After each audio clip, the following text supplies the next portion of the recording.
TDP అధినేత చంద్రబాబుతో ప్రశాంత్ కిషోర్ భేటీ రాజకీయంగా సంచలనంగా మారింది. ఈ సమావేశం అందరూ భావిస్తున్నట్లు ఆకస్మికంగా జరిగింది కాదు.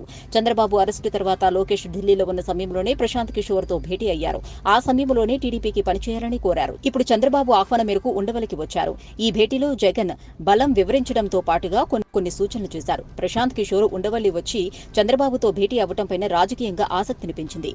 జగన్ బలం బలహీనతను తెలిసిన వ్యక్తిగా ప్రశాంత్ కిషోర్ వచ్చే ఎన్నికల్లో టీడీపీకి పనిచేస్తారా, గెలిపిస్తారా అనే చర్చ మొదలైంది. అయితే తాను రాజకీయ వ్యూహకర్తగా పనిచేయటం లేదని, ఐపాక్తోనూ సంబంధం లేదని పీకే క్లారిటీ ఇచ్చారు. కానీ చంద్రబాబు అభ్యర్థన మేరకు ఎన్నికల్లో ఏ విధంగా ముందుకు వెళ్తే గెలుపు అవకాశాలు మెరుగుపడతాయనే దానిపైన సూచనలు చేసినట్లు తెలుస్తోంది.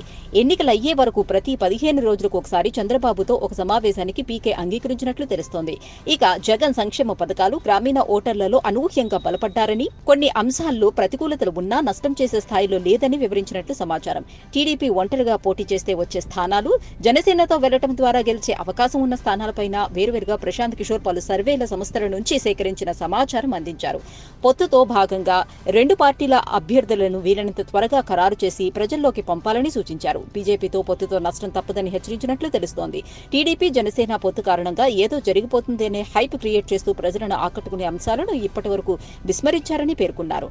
గతంలో ఇచ్చిన హామీలు చేయలేదు అనే బ్లాక్ మార్కు ఉన్నందున ఈసారి కీలకమైన 10 హామీలను ఎంపిక చేసి వాటిపైనే ప్రధానంగా ప్రచారం చేయాలని సూచించినట్లు తెలుస్తోంది. అదే సమయంలో జగన్ సంక్షేమ పథకాలు అమలు చేస్తామని చెప్పడం ద్వారా ఆ పథకాలు బాగున్నాయని, వాటినే కొనసాగిస్తామని టీడీపీ చెప్పడం జగన్ కు సర్టిఫికెట్ ఇవ్వటమే అనే అభిప్రాయాన్ని వ్యక్తం చేశారు. సంక్షేమం గురించి తక్కువ మాట్లాడి అభివృద్ధి గురించి ఎక్కువగా చెప్పుకోవాలని సలహా ఇచ్చారని సమాచారం. అమరావతి గురించి ఆ ప్రాంతంలో మినహా ఎక్కువగా ప్రస్తావన చెయ్యొద్దని సూచించినట్లు తెలుస్తోంది.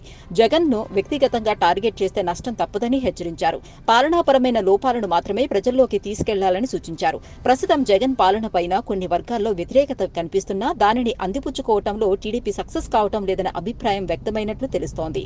Please subscribe Pragna Media. Please like, share, subscribe to Pragna Media. Pragna Media, please do like, share and subscribe. Please subscribe to Pragna Media. Please like, share and comment if you like the video. Pragna Media.